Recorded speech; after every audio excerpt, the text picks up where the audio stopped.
Okay, welcome to the JesseMorrell Jim Gillis Show. Right. This is my special guest, Brother Jim Gillis. He's a veteran campus preacher. He traveled the country for some 20 years, preaching full-time all over the country. He's now got some 30 years of open-air preaching under his belt, and I wanted to get him in an interview here and pick his brain on street preacher voice exercises and amplification and using your diaphragm and different things that you can do so that you're not dependent on an amplifier or a bullhorn.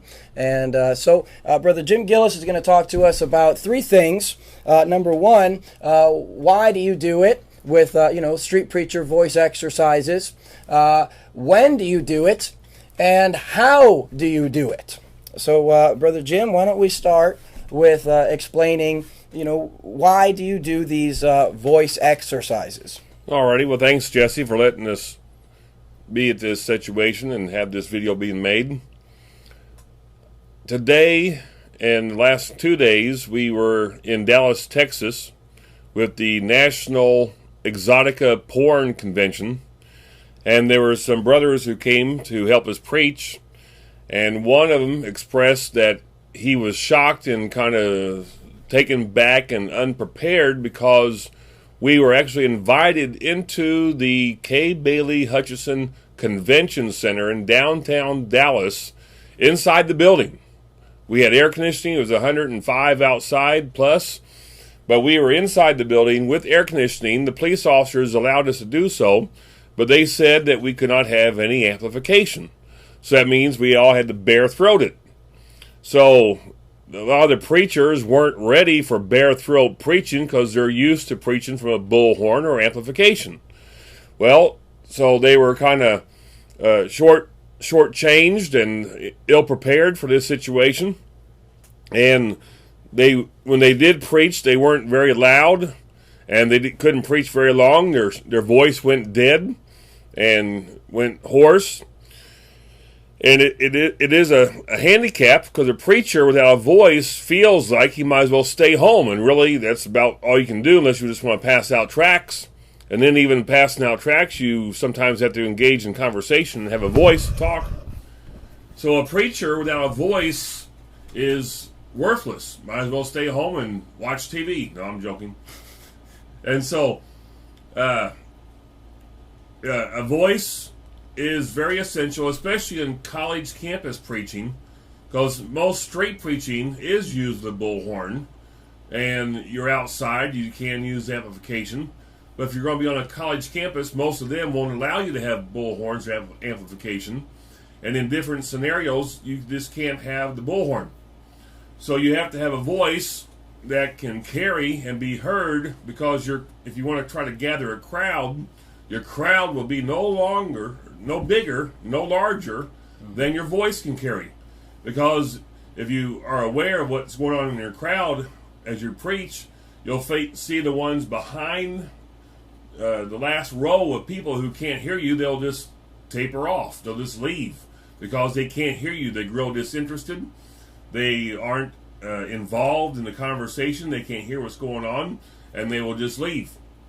So if you have a voice that can carry, then you'll have a larger crowd. And the larger crowd means more people, and the more chance for people to hear the gospel, and the more chance for folks to get saved. When I preached on campus full time, I would always, when the school started late August, I would start like the 1st of August and do my voice exercises. I was blessed within my first year of travel to have met a man named Pat Brown, who told me he sang backup for Elvis Presley, was in the Stamps Quartet, and in the peak of his career, he could shatter a glass. And I believe him because I heard him, and he taught me these voice lessons. Now, you don't have to be musical to have these voice lessons, because I am totally non-musical. I cannot clap and sing simultaneously. I either clap off beat or forget what I'm singing. So I'm either singing or clapping. I can't do both at the same time. I took a year and a half of guitar lessons when I was in grade school. Never got through the first book.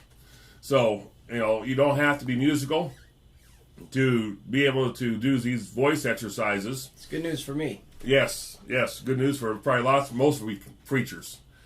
And so you start out slow. And anybody here who's preached and has had their voice go out and got hoarse, you know how your voice and your throat feels when you're straining, and how the pain starts, and how when you're straining your voice.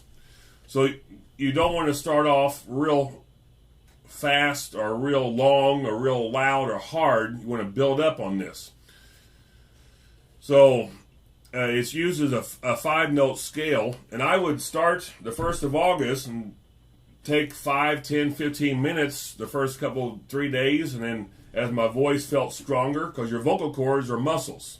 So you want to train your muscles, your vocal cords, and strengthen them to be able to produce sound, because that's what they do. And so you'll find that by the about 30 days into this, you'll be going 45 minutes at a time, and then you'll be able to do anything with your voice you want to.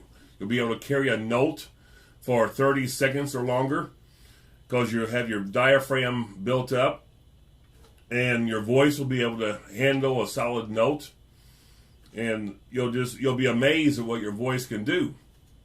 So it's built on a 5-note scale, and they're just phonetic sounds. They're just sounds, which is what your vocal cords make anyway. And the first thing you do is hum, H-U-M, hum. And you just say hum and hold the note, hum. And if you can feel your nose vibrate and your throat vibrate and your cheeks vibrate, then you're doing it right. You want that vibration. He taught me how there's resonance areas in your head and your face, and these resonance areas are what you want to project your sound from, not just from your vocal cords. And so, hum, you just say hum and hold it. Then you go up one scale and say hum and hold it there. Next scale, hum, and go as high as you can without breaking your voice, without cracking your voice.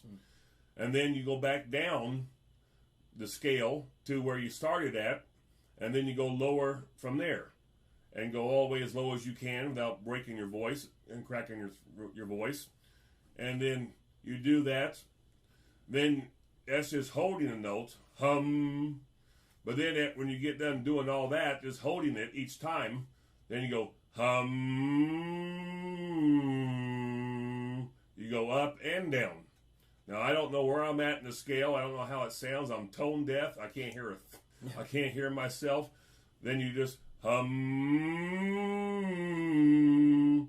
Then you can start high. Hum. When you get higher and higher, then you start high. Hum. And you go up and down. And so I could feel my cheeks vibrate, my nose vibrate just right then. So you do it with the hum, and then there's yang, Y-A-N-G, yang. You do the same thing, yang. And right there, I've not been doing my voice exercises for years now, and I just felt my ears open up, and I could actually hear it vibrating in my head, which is what you want it to do. You want to hear it inside your ears and inside your head, and just vibrate everything in your head. And so if you feel that, don't be shocked or afraid, because that's what you want to do. That's the desired effect. That means you're opening up the resonance areas in your head. And if you ever watch these singers, these female high sopranos, when they throw their voice up for their high octaves, you can tell they're throwing their voice up into their forehead. They're just throwing it right up there, and they're singing out. He told me you want to focus out the top of your nose, not nasal, but you want to try to throw your pitch out your nose. And if you do it a while, you know what I'm talking about. So there's hum and yang, the 5-note scale, go up and then go down and go lower, and just play with it. And then there is the word pooey, P-O-O-E-Y, pooey. So one preacher nicknamed me Yang Pooey. because I'd stay in his house, and in the morning I'd get up and go outside as far away from the house as possible, and I'd do my voice exercises. And he came out one day cracking up, hearing me do that, and he says, "Yeah, I'm calling you Yang Pui from now on." So you do Pui, and the word Pui is supposed to help you pronounce your P, your Pui, Pui, Pui with your lips, and it helps your pronunciation with your lips. And so you do Pui, Pui, Pui, Pui, Pui, Pui, Pui, Pui, Pui, Pui, Pui, Pui, Pui, Pui, Pui, Pui, Pui. Now, I've not been doing this, and I'm way off. You just keep going up, then you hold it. Pui, Pui, Pui. You just play with it on the 5-note scale, and then go down and go up.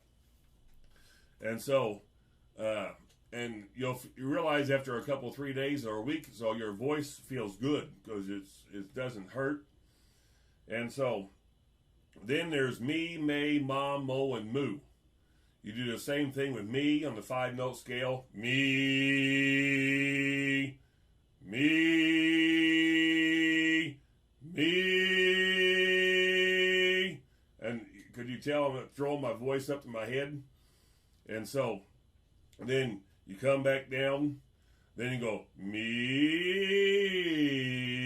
then me. Just play with the note scale there. And then you go down, me. And then you just hold it. You want to hold it as long as you can, because that builds up your diaphragm and your note carrying. And so you do that with me, may, ma, mo, and moo. And then when you get done with all 5 of those individually, then you can do all of them together. Me, may, ma, mo, moo. Me, may, ma, mo, moo. And just go up and down and have fun with that scale. And then there's the octave, zay, a, la, mine. And he would say, zay, la, mine. And you don't want to close your voice out when you're doing this. You want to have your throat open the whole time. You don't want to say, zay, a, la, mine. You want to kind of sing it somehow. And so, you do these voice exercises, and that's all I've ever done. And you start out 5, 10, 15 minutes the first several days, and you get going to 45 minutes, and you'll be able to vibrate windows. I would do this when I first started in the early mid-'80s. I was staying in Motel 6s. I wasn't married. And one day, I was practicing my voice lessons before I was going to go out to campus. And somebody came to my door of the Motel 6 room I was in, started pounding on the door. Let me in, right now, let me in. I was kind of scared to let him in.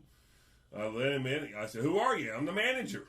I let him in. He ran in the room, looked in the bathroom. The Motel 6s only have 2 rooms, the bedroom and the bathroom. And he's looking around. "Where are they? Where is everybody? What's going on in here?"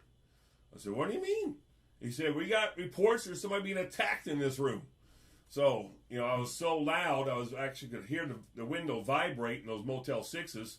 So right then I realized I need to stop doing my voice lessons in the motel rooms because of everybody else. Who knows what was reported. And so you'll be amazed at what you can do with your voice, how loud you can get, and also your diaphragm. He taught me there's 2 things you can do. You can take a book and have it against the wall and practice pressing the book against the wall and exercise your diaphragm muscle. And also, he said, while you're just sitting or driving in the car, push your belt out, your waistline of your clothes out with your belly, and just exercise your diaphragm muscle that way. And he said you want to breathe through your diaphragm, not your lungs, when you sing for projection, because that's you want to just be naturally try to train yourself to take a breath in from your diaphragm and then push it out through your mouth and through your nose, throw it high.